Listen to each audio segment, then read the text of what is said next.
안녕하세요. 전 딸아이와 살고 있는 50대 남성입니다. 가난하게 자랐던 전 어린 시절 보육원에 맡겨져 청소년기를 보냈고 보육원에 함께 지내오던 지금의 아내와 동거하면서 자연스럽게 가정을 꾸리게 되었습니다. 일찍부터 생계를 책임지며 살아야 했기에 용접 기술을 익혔고 넉넉하진 않지만 지적장애가 있는 아내를 보살피고 아끼고 사랑하며 외롭지만은 않게 살았습니다. 그리고 예쁜 딸아이도 낳았습니다. 조금 부족해도 다른 형편이고 상황은 누구나 겪는 어려움이겠거니 생각하면서 가정에 더 충실하게 살아왔죠.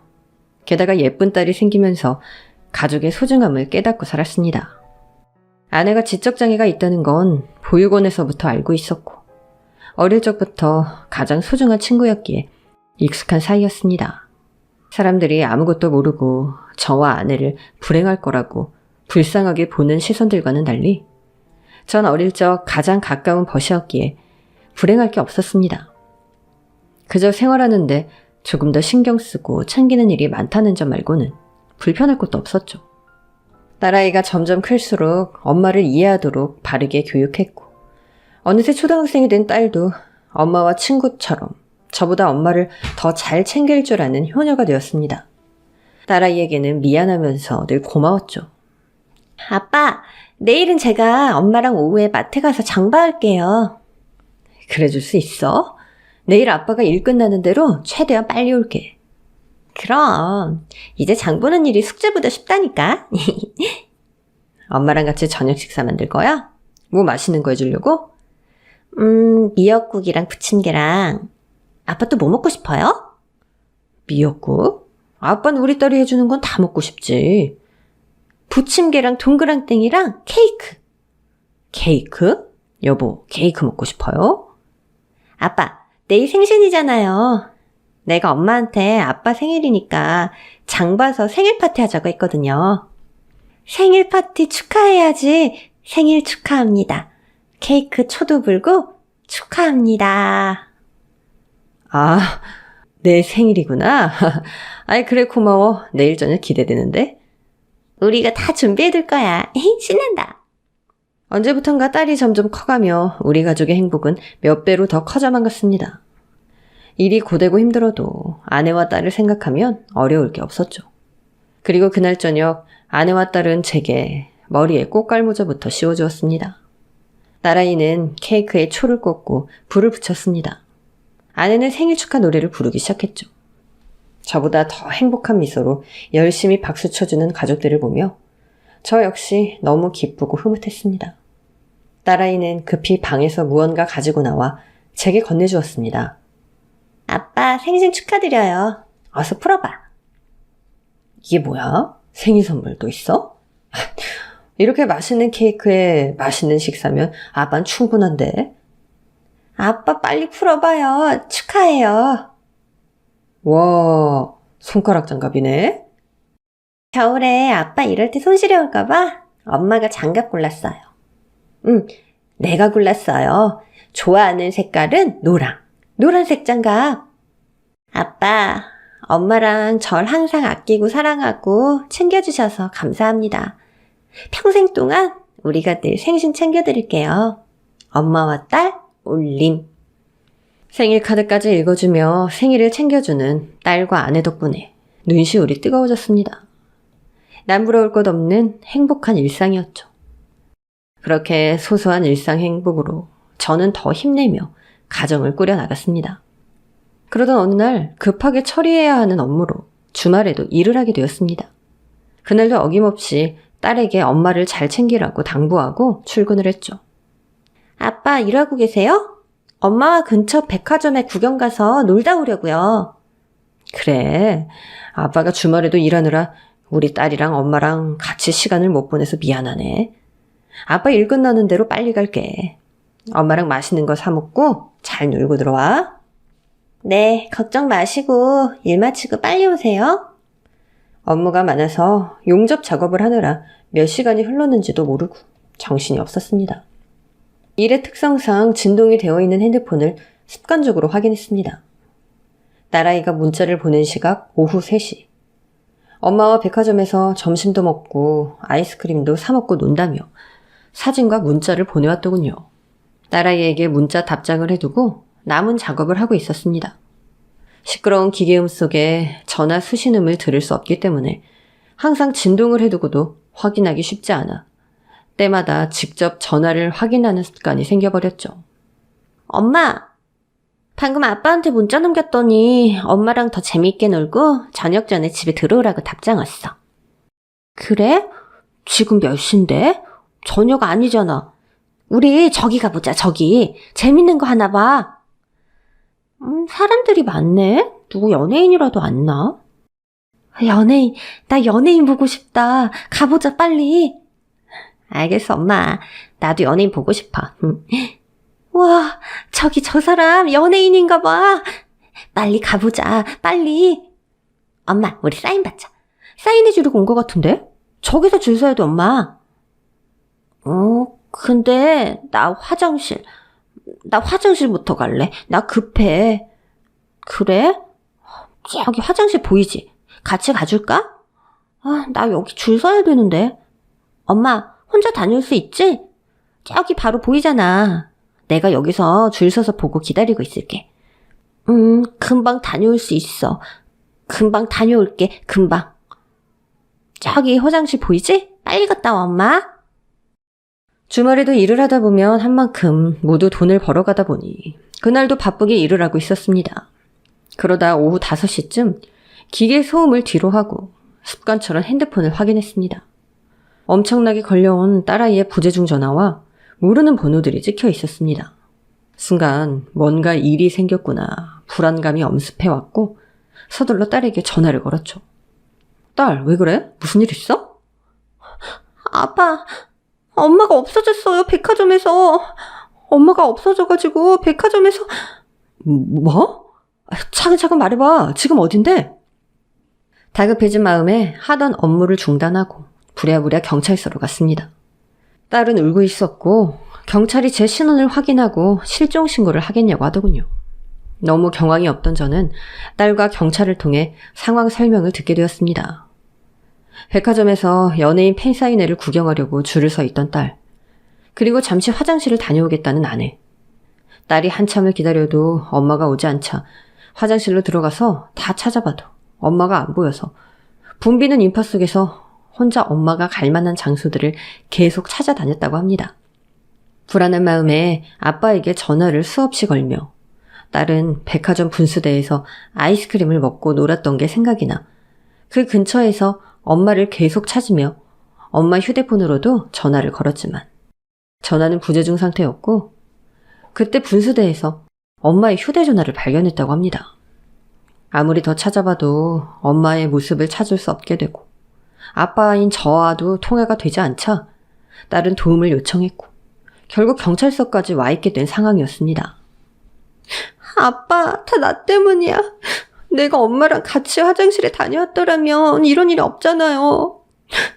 다 나 때문이에요. 사람들이 너무 많아서 줄 서 있다 엄마랑 같이 연예인 사인 받고 놀 생각만 했는데 우리 엄마 어떡해? 괜찮을 거야. 그리고 꼭 찾을 거니까 걱정하지 마. 엄마 금방 찾을 거야. 너 때문에 그런 거 아니니까 괜찮아. 엄마가 혹시 집에 가 있을까 봐 아까 집에도 다녀왔어. 근데 없어. 실종 신고를 하고 경찰들에게 어떻게든 찾게만 해주시면 뭐든지 보상하겠다며 간곡하게 사정했습니다. 그리고 전에도 이런 일이 몇 차례 있었지만 항상 금방 주변에서 찾을 수 있었던 적이 있던 터라 그날도 충격적인 마음 반면에는 곧 찾을 거란 희망을 품고 있었죠. 딸을 진정시켜 집에 재우고 나온 전 늦은 시각 경찰과 협조를 구하여 아내가 자주 가던 곳 위주로 밤새도록 찾아다녔습니다. 다음 날도 백화점 CCTV를 다시 확인했고 인파가 너무 많아 식별은 불가했습니다. 그날 이후 온 지역을 다니며 전단지와 현수막을 걸었고 생계를 놓을 순 없어 일을 병행하며 오가는 길에 전단지를 뿌리고 다녔습니다. 주말이면 아내와 딸과 함께 놀러 다니던 곳은 이제 아내를 찾아다니는 장소로 바뀌었고 일상에 행복하던 시간들은 사라져갔습니다. 흔적도 없이 사라진 아내. 딸도 밝고 명랑하던 우리 딸도 엄마의 실종이 자기 탓이라고 후회하며 매일 울며 지냈죠. 그 다음 달, 다음 해. 그렇게 세월이 흘렀지만 전 아내를 찾아다녔습니다. 그러던 중 용접일을 손이 굳어 제대로 할 수가 없는 지경이 되었죠. 잠시 일을 접고 다시 아내를 찾아 나섰습니다. 그렇게 일상은 엉망이 되어갔고 아내를 찾다가도 딸과 함께 살아가야 했기에 생계를 꾸려나갔죠. 용접일은 그만두고 조금 더 돈을 벌기 위해 고층 건물들의 유리창을 닦는 청소업을 시작하게 되었습니다. 그렇게 시간이 흘러 딸은 어느덧 대학생이 되었습니다. 우리는 그동안 어렵고 가슴 아픈 일을 같이 겪고 이겨내면서 이제 일부러 꺼내진 않지만 엄마를 다시 찾을 수 없을 거라는 절망을 서로의 가슴속에 묻어둔 채로 일상을 버티고 있었죠. 고층 건물 유리창을 닦는 일은 위험을 감수해야 하는 일이지만 대학생이 된 어여쁘게 자란 딸을 생각하면 두려울 게 없었습니다. 하루하루 기운을 내서 버텼고 정신을 차렸습니다. 그러다 펜트하우스 창문 청소 일을 시작한 지 얼마 되지 않아서 알 수 없는 미스테리한 일이 발생했습니다. 팀원들과 펜트하우스 단지를 들어가고 있는데 낯익은 얼굴을 보게 된 것이었죠. 분명 아내의 얼굴이었습니다.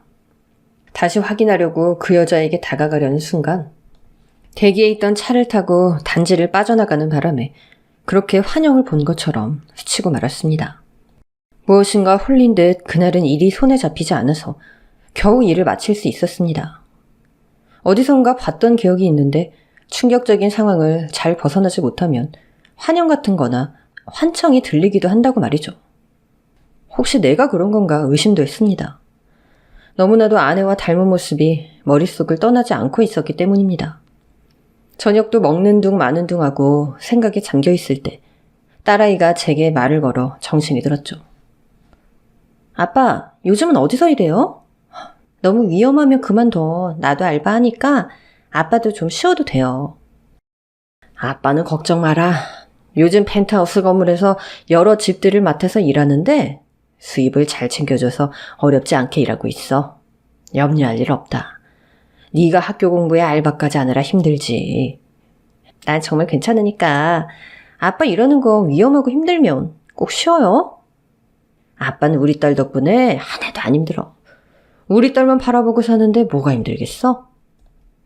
어릴 적부터 엄마를 보살피며 다른 환경과 다르게 키워서 그런지 철이 빨리 들어 착한 딸은 내색은 안 했지만 마음속 깊이 잃어버린 엄마에 대한 죄책감과 책임감으로 괴로워하고 있다고 생각됐습니다. 그렇게 남은 우리는 아내의 부재를 괴로워하면서도 한편으로는 덤덤한 척, 받아들이는 척 살아가고 있었죠. 그래서였는지 어쨌든 그날 본 엄마와 닮은 여자 얘기는 딸아이에게는 한마디도 꺼낼 수 없었습니다. 고층 건물 창을 청소하는 일은 적응하는데 꽤 시간이 걸렸지만 함께 일하는 팀원들과 점점 손발이 맞아가고 있었습니다. 물론 아찔한 순간도 요령이 생겨 무념무상으로 일하기 나쁘지 않았습니다. 그날도 펜트하우스 창문을 닦으며 아무 생각 없이 일에 집중하고 있었죠. 그리고 거의 작업이 끝날 걸 무렵 창문 안쪽 집안으로 한 번도 볼 수 없던 사람의 모습을 발견하게 되었습니다. 청소하는 나를 발견하지 못했는지 점점 가깝게 창가 쪽으로 향해 걸어오는데 순간 머쓱하여 시선을 다른 곳에 두고 청소를 이어가게 되었죠. 그러다 점점 가까워져서 저도 모르게 쳐다보게 되었는데 한 여자가 무언가를 찾다 저를 발견했는지 잠시 움찔하고 저와 시선이 마주치게 되었습니다. 그리고 순간 전 너무 놀라서 하마터면 떨어질 뻔했죠. 이유는 그녀가 제 아내와 너무 닮아 있었기 때문이었습니다. 아니 지금 이게 무슨 일인가 싶어 전 떨리는 손을 부여잡고 허둥지둥 일을 마무리했습니다. 그녀도 제가 놀란 상황을 감지했는지 나를 보며 괜찮냐는 손짓을 하는 통에 전 분명하게 그 여자의 얼굴을 더 자세히 볼 수 있었습니다.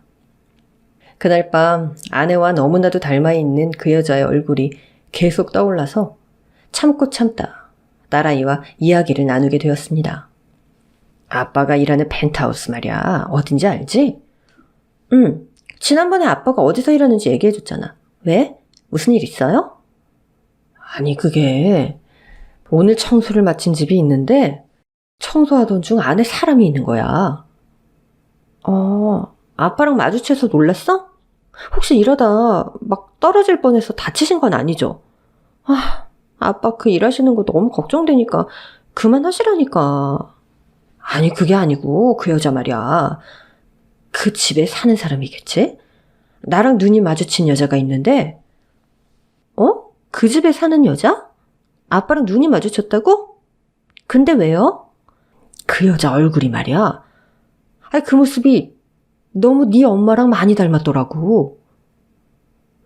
뭐라고요? 그래서? 엄마랑 닮았다는 거야? 엄마라는 거야? 무슨 말이에요, 아빠? 설마 엄마는 아니겠지. 그냥 닮은 거겠지. 엄마일 리가 없지 않냐. 그런 집에 사는 사람이. 아니 근데 정말 너무 닮아서 내가 너무 놀랬거든. 다급하게 청소를 마무리하고 팀별로 정리를 하고 나왔는데 그렇다고 확인할 방법도 없고 그 여자를 다시 만나서 어떻게 확인할 길이 없어 그냥 오긴 했는데 말이야. 자꾸 생각이 나지 뭐냐. 정말 엄마랑 많이 닮았어? 아빠 내일 가보자 그 집에. 엄마는 아니겠지만 뭐 거기 사는 사람이겠지. 집주인 여자. 뭐 여하튼 직접 만나보면 되잖아요. 내일 아침 일찍부터 아빠 다른 곳 가서 또 일해야 돼. 아니 뭐 그냥 닮은 사람이겠지. 엄마가 거기에 있을 리가 없잖냐. 게다가 네 엄마라면 나를 못 알아볼 일도 없고 전혀 모르는 사람을 쳐다보는 눈치였는데 나 혼자 생각이 많아서 착각했을지도 모르지. 여튼 내가 괜한 소리를 했나 보다. 그만 들어가서 자라. 아빠, 내가 내일 수업 없으니까 거기 한번 가볼게요. 그냥 뭐 물어보는데 답 없으면 그냥 오면 되지. 그래도 그렇게 잠깐 보셨을 텐데도 엄마랑 닮았다고 할 정도면 그냥 나도 시간 되고 하니까 확인해보고 싶어서 그래. 제가 한번 가볼게요. 아빠는 그동안 네가 엄마에 대해 너무 골똘하게 후회의 마음을 가지고 부담을 느끼며 살까봐 걱정했어. 이 이야기를 꺼내는 것도 쉽지 않았는데 기왕 나온 김에 오늘 우리 엄마의 기억을 잘 덮어뒀으면 한다.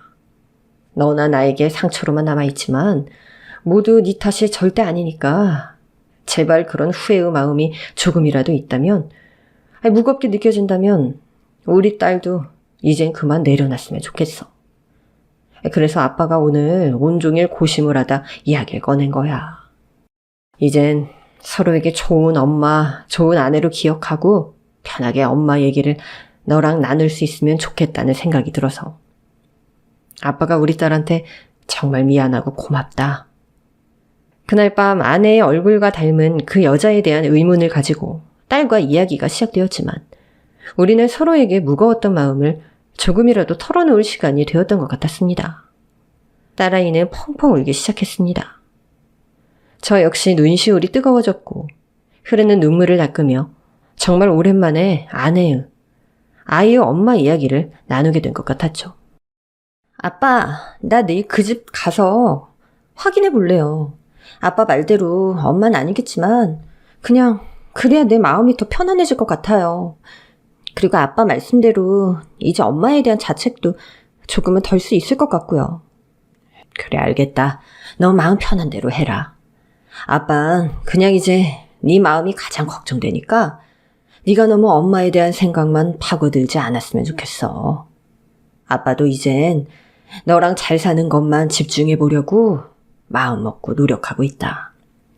그래도 딸은 가서 물어보고라도 오겠다고 고집을 피우길래 허락을 했습니다. 저 역시 속내는 직접 가서 다시 확인하고 싶은 마음이었지만 아내일 리는 없겠다는 생각과 딸아이가 다녀온다고 하여서 꾹 참았습니다. 실례합니다. 혹시 집주인분 좀 만나뵐 수 있을까요? 저희 아빠가 이곳 청소 일을 하셨는데요. 여쭤보고 확인할 게 있어서요. 제발 잠깐 뵐 수 있을까요? 누구시죠? 누구신데 뭘 확인하신다는 거예요? 제가 외출하려는 중이라 시간이 없네요. 실례인 줄 아는데요. 긴급히 확인할 게 좀 있어서요. 저 이상한 사람 아니고요. 저희 아빠도 어제 이곳에서 청소 일을 하셨던 분이니까 신원 확인도 가능하실 거예요. 죄송합니다. 전 확인 드릴 게 없네요. 인터폰 끊겠습니다. 딸아이는 집주인과 만남을 거부당하고 그 여자가 외출을 한다는 말에 건물 빌딩 근처에서 서성거리다가 엄마의 모습을 닮았다는 그 여자를 발견하고는 계속해서 미행을 하게 되었다고 합니다. 그저 엄마와 닮은 게 맞는지 확인하고 싶은 마음이었다고요. 하지만 자세히 보니 분명 엄마가 아니었다고 합니다. 딸아이의 미행이 허술했던 탓인지 그 여자는 금방 눈치를 챘고 오히려 그 여자에게 추궁을 당했다고 하더군요. 저기요, 왜 아까부터 절 따라다니는 기분이 들죠? 죄송합니다. 사실 저 아까 확인할 게 있다고 인터폰으로 여쭤봤던 학생인데요. 정말 죄송한데 긴급한 사항이라서 이렇게 또 실례를 범했습니다. 죄송합니다. 대체 무슨 일인데 그러세요? 이상한 분이시면 바로 경찰에 신고합니다. 좀 긴 사연인데요. 사실 제가 10년 전쯤 엄마를 잃어버려서 실종 신고를 한 상태로 살아왔거든요. 그런데 어제 아빠가 그 집 창문 청소를 하시다가 아주머니를 보고는 엄마와 닮았다는 말씀을 하셔서. 뭐라고요? 학생, 잠깐 여기 카페에서 얘기 좀 할 수 있을까? 네? 네, 알겠습니다. 혹시 너무 실례가 되었다면 진심으로 사과드릴게요. 알겠으니까 일단 카페로 들어가서 하던 얘기 마저 해요. 네. 저랑 아빠는 엄마가 사라진 뒤로 10년째들 엄마를 찾고 있거든요. 엄마가 사라진 당시 제가 엄마를 잘 챙기지 못했고 엄마가 지체장애를 가지고 계셔서 전 그런 상황이 모두 제 잘못이라는 생각으로 살았어요.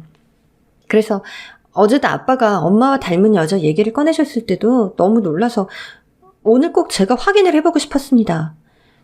그리고 오늘 직접 뵙고 보니까 엄마랑 정말 많이 닮으셔서 저도 놀라기도 했고요.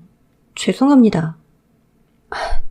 혹시 이 사진 한 번만 확인해 보겠어요? 학생이 찾는 엄마가 맞는지. 딸아이에게서 전화가 왔습니다. 일을 마치고 귀가하려는 길이었죠. 그 펜트하우스 집주인분과 만나 이야기를 나누는 중이라면서 저더러 카페로 와달라는 연락을 받고 묻지도 않고 서둘러 카페에서 딸과 아내를 닮은 그 여자를 마주하게 되었습니다.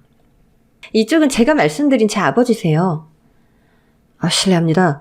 어제 제가 그 댁에서 청소를 하다가 그만 제 아내와 너무 닮았다는 생각이 들어서 이런 상황이 되었습니다.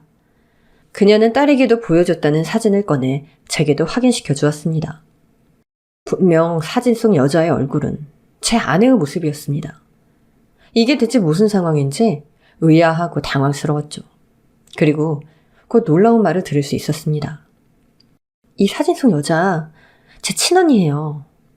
전 어릴 때 가정 형편이 어려운 집에서 자라다 사고로 부모님을 여의고 해외로 입양이 되었습니다. 언니는 지체장애가 있어서 한국 보육원 시설로 들어가게 되고 저희는 헤어지게 되었죠. 너무 어릴 때 기억이라 언니는 아마도 절 잊었을 거예요. 저 역시 어렴풋한 기억들만 남아있으니까요. 전 운 좋게 좋은 가정에 입양되어서 유복하게 잘 살 수 있었어요. 커가면서 언니를 더욱 그리워했죠. 좋은 양부모님이 그런 저를 잘 이해해 주셨고 친언니를 수소문해서 소식 정도는 들을 수 있었습니다. 세상에 그러셨군요.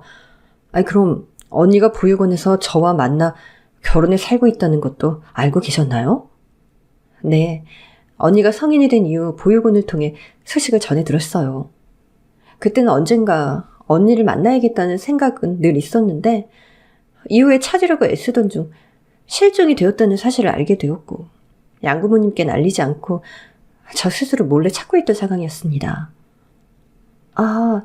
그럼 아주머니가 제 이모라는 말씀이시죠? 그럼 혹시 저희 엄마의 소식은 어디까지 확인이 되신 거예요? 실종 신고하고 벌써 10년이 다 됐는데 따로 찾은 내용이라도 있으신가요? 저와 딸은 그녀와 이야기를 나누면서 아내 찾기에 대한 희망을 다시 품기 시작했습니다. 모르던 사람이 아내의 동생이라고, 딸의 이모라고 나타나게 되었고, 무언가 하늘이 주신 기적 같은 일이 생기기라도 바라면서 말이죠. 언니가 어디서 어떻게 실종되었는지 정확한 정황이 없다 보니 경찰도 적극적인 수사 의지가 없더군요. 경찰의 수사 외에도 사실 제가 별도로 사람을 붙여서 실종되었던 그 백화점 주변은 물론 멀리 지방까지도 다 찾아다니게 하고 탐문을 하게 했는데도 아직까지 어떤 단서나 상황들이 나온 게 없네요. 제게는 처제, 아이에게는 이모가 된 그녀를 만난 날부터 저와 딸은 다시 엄마를 찾는 일에 열중하기 시작했습니다. 그녀 역시 자신의 언니를 찾는 일을 끝장내 보겠다면서 한국까지 들어온 상황이라 우리와 금세 한마음이 되었죠. 그리고 우리가 사는 형편에 보탬이 되고 싶다면서 물심양면으로 저와 딸에게 적극적으로 나서기 시작했습니다. 다소 부담스러운 부분도 많았지만 모두 아내를 찾기 위한 방법이라 생각하고 저 역시 마다할 수만은 없었습니다. 형부, 제가 해외에서 언니 소식을 들을 때부터 형부에게 감사하게 생각하고 있었어요. 아무것도 없는 제 언니를 아끼고 보살피면서 아내로 맞이해서 살아가는 게 결코 쉽지 않은 일인데 저조차도 성인이 되고 나서도 언니에게 지체장애가 있다는 사실 때문에 빨리 찾아 나서지 못했던 못난 마음이 있었거든요. 언니의 실종 소식을 듣고 처음엔 영문을 모르는 상태여서 형부를 원망하기도 했어요. 왜 이런 일을 만들었을까 싶은 마음에요. 아닙니다. 오히려 제가 아내에게 항상 고마웠죠. 저도 보육원에서 자라면서 세상에 기댈 곳 하나 없었지만 아내는 항상 제게 좋은 벗이었어요. 게다가 예쁜 딸까지 낳아줬으니 너무나도 고마운 사람이고 오히려 제가 의지를 많이 했습니다. 그리고 실종됐을 때 저를 원망하셨다는 마음도 충분히 이해가 됩니다. 저 역시 제 탓이고 제 잘못이라고 생각하고 살아왔으니까요. 아니에요.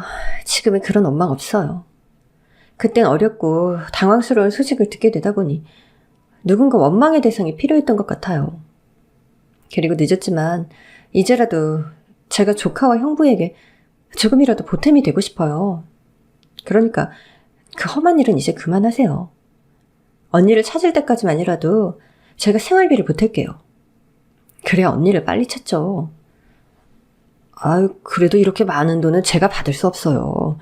나라에도 알바도 하고 해서 학비도 잘 보태고 있고 제가 버는 돈으로 우리 둘 충분히 살아왔고 앞으로도 사는데 지장 없으니까 이렇게까지 안 하셔도 됩니다.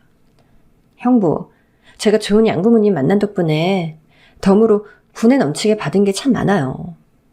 게다가 하고 있던 사업도 잘 되고 있어서 이런 정도는 정말 전혀 부담이 없어요. 게다가 하나밖에 없는 조카는 제가 꼭 챙겨주고 싶어서 그런 거니까 제발 마다하지 마세요. 언니에게도 못한 마음이 괴로운데 형부까지 이렇게 계속 거절하시면 제가 너무 마음 편치 못해요. 한국에 가족이라고는 언니밖에 없었는데 이렇게 형부와 조카까지 생겨서 전 다행이라는 마음이거든요. 제 마음 좀 헤아려 주세요. 처제는 자신의 여유로운 상황을 설명했고 우리에게 부족함 없이 할 수 있다는 게 언니에게 못다한 마음이라면서 저를 만날 때마다 설득까지 해가며 넉넉하게 살 수 있도록 물질적으로 너무 많은 도움을 주기 시작했습니다. 처음엔 계속 거절만 하던 전 오랫동안 용접일과 청소업을 하며 성치 못했던 건강을 회복하기까지 했습니다. 게다가 처제는 딸아이의 학비 전부를 딸아이 통장에 미리 넣어두겠다면서 알바도 그만두게 했습니다. 학업에 열중하라고 하면서 말이죠. 그렇게 갑자기 모든 상황들이 바뀌면서 아내를 찾을 수 있다는 희망을 품고 살게 되었습니다. 그렇게 처제와 통화도 자주 하고 만나는 날도 많아졌습니다. 그날도 처제에게서 전화가 걸려왔습니다.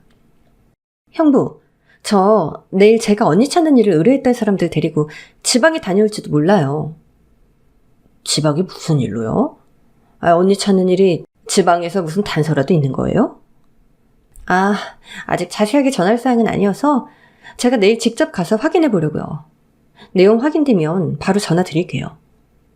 그렇게 그날도 우리는 희망을 품고 하루를 시작했습니다. 하지만 지방에 다녀온다던 처제에게선 며칠 동안 연락이 없었죠. 아빠, 오늘 이모한테 전화가 없네요. 전화가 없으면 문자라도 보내주시고 했는데 혹시 아빠한테도 연락 없었어요? 그러게나 말이다. 며칠 전에 지방에 다녀온다고 하더니 그 뒤로 연락 준다고만 하고 아직까지 연락이 없네. 무슨 일 있는 건 아니겠죠? 제가 연락드려볼까요? 그래, 나도 전화해봐야겠다. 혼자서 무슨 일을 보고 다니는지 알 수가 없으니. 딸과 대화를 나누다 보니 갑자기 처제에게도 무슨 일이 생긴 건 아닌지 불안감이 밀려왔습니다. 바로 처제에게 전화를 걸었죠. 신호음은 계속되고 처제가 전화를 받지 않자 우리는 더욱 불안해지기 시작했습니다. 처제가 전화를 안 받네. 신호는 계속 가는데. 제가 한번 전화해볼게요. 문자라도 남길까? 전화든 문자든 어서 다 해봐. 저와 딸은 연락이 안 되는 상황에 대한 트라우마가 생긴 사람들이다 보니 쉴 새 없이 계속해서 전화를 시도했죠. 그러자 드디어 전화가 연결되었습니다. 여보세요? 조카구나. 미안한데 지금 내가 일 보느라 바쁘니까 걱정 말고 있어. 아빠한테도 곧 연락 드린다고 하고. 알겠지? 네, 이모. 근데 어디 계신 거예요? 별일 없으신 거죠? 아직 지방이야. 걱정 말고 있어. 지금 갈게. 지금 길게 통화할 시간은 안 돼서 곧 연락 줄게. 전화를 다급하게 끊는 처제가 좀 이상했지만 그래도 별일 없다는 통화를 하고 나니 조금은 마음이 놓였습니다. 그러던 어느 날 드디어 처제에게서 다시 연락이 왔습니다. 처음 연락을 받은 건 딸아이에게였어요. 처제가 차를 보낼 테니 지금 당장 저와 함께 어딘가로 오라고 했다고 하더군요. 어쩐지 불안한 마음에 그대로 멍하니 공원 벤치에 앉아서 어두워진 하늘만 보며 멈추지 않는 눈가의 눈물을 닦아내고 있었습니다. 그리고 딸과 함께 처제가 보내주었다는 문자의 장소로 같이 가보기로 하였습니다. 무슨 일인지 가는 내내 심장이 요동치더라고요. 처제가 보내준 검은 승용차가 집 앞에 대기하고 있었고 딸은 차 밖에서 저를 향해 빨리 오라며 손짓을 했습니다. 전 달려가서 얼른 차에 탔고 어딘지 모르는 장소로 출발하게 되었습니다. 아빠, 별일 없을 거예요. 너무 걱정 마세요. 이모가 밤이 늦었으니까 서둘러서 조심히 오라고만 해서. 그래. 근데 이상하게 마음이 좀 답답하네. 차는 꽤 오랫동안 어딘가로 달려갔고 가는 내내 멀미가 나서 더욱 괴로웠습니다. 그리고 도착한 곳은 지방의 한 소도시였어요. 차는 곧 외진 비포장도로로 들어서기 시작했습니다. 이미 늦어진 시각에 어두워진 밤. 깜깜한 주변의 비탈길을 드문드문 비치는 불빛과 전조등만으로 한참을 달리니 주변은 정말 칠흑처럼 어두웠습니다. 귀신이라도 튀어나올까 무서웠지만 머리는 지끈거리고 멀미 역시 절정에 달아 도착했다는 말과 함께 차에서 뛰쳐나오듯이 급히 내려야 했죠.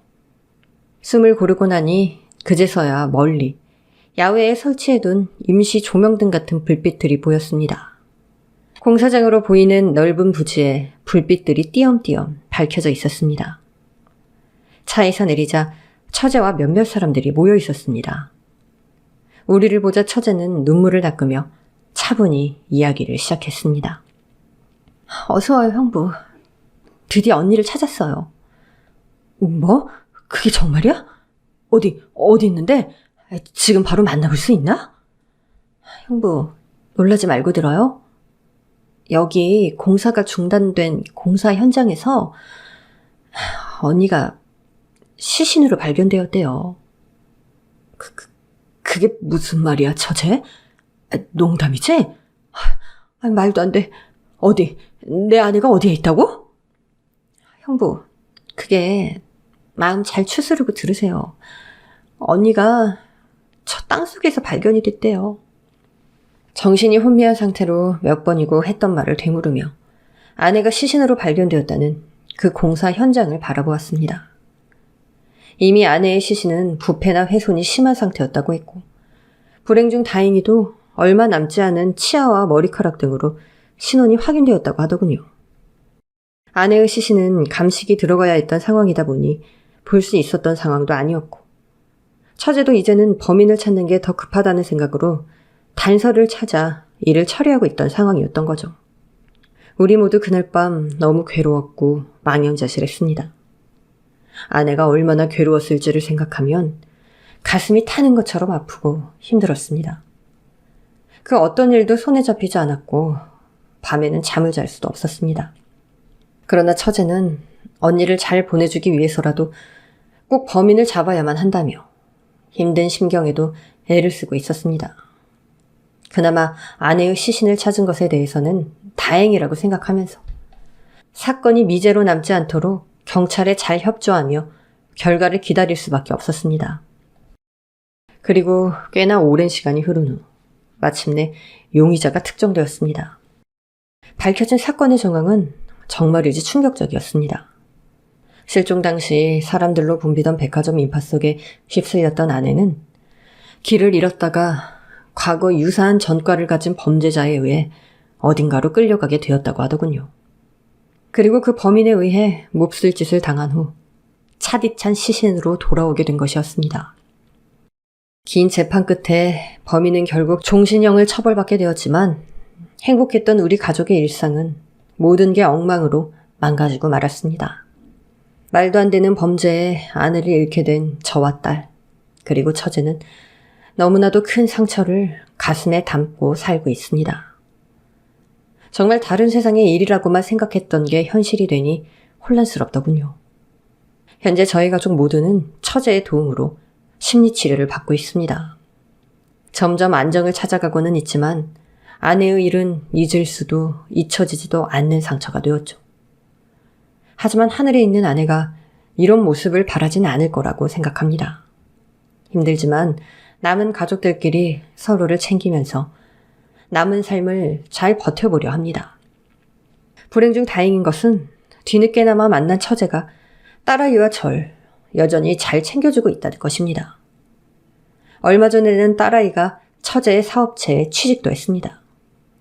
아내가 아니었다면 처제를 만날 수도 없었을 테니 어떻게 보면 하늘로 떠난 아내가 우리에게 주는 마지막 선물이 아니었나 싶습니다. 아빠, 어제 꿈속에서 엄마를 만났어요. 엄마를 찾아다녔던 그 백화점 분수대에서 엄마가 웃으며 날 부르더라고요. 엄마가 자신의 몸 뒤로 숨기고 있던 무언가를 제 앞으로 꺼내 보여주셨는데 그게 뭔지 아세요? 그때 엄마랑 함께 맛있게 먹던 아이스크림이었어요. 엄마가 제게 준 아이스크림을 먹으려고 봤더니 아이스크림이 아니더라고요. 유심히 살펴봤더니 금덩어리였어요. 순간 전 꿈속에서 너무 놀라서 엄마를 쳐다봤는데 엄마가 갑자기 어디론가 사라지더니 또다시 제 앞에 웃으며 나타나셨어요. 그리고는 여러 개의 아이스크림 같이 생긴 걸 또 들고 오신 거예요. 근데 또 자세히 보니 아이스크림이 아니라 금덩어리더라고요. 잔뜩 들고 오셔서는 제게 모두 건네주시고는 환하게 웃으시길래 건네주신 손을 보게 되었는데 어릴 적 아빠 생신 때 선물했던 노란색 장갑을 끼고 계셨어요. 그리고 금덩어리를 제게 꼭 쥐어주시고는 노란색 장갑 낀 손으로 화사하게 손을 흔들며 이제 마음껏 놀러 갈 거라는 말을 남기고 떠나셨어요. 나의 하나뿐이던 친구, 아이처럼 순수한 아내가 그 꿈속에서처럼 하늘나라에서 즐겁게 놀러 다니면 좋겠다는 생각이 들었습니다. 삶은 때로는 예상할 수 없는 방향으로 잔혹한 지옥의 시간을 겪게 하기도 하죠.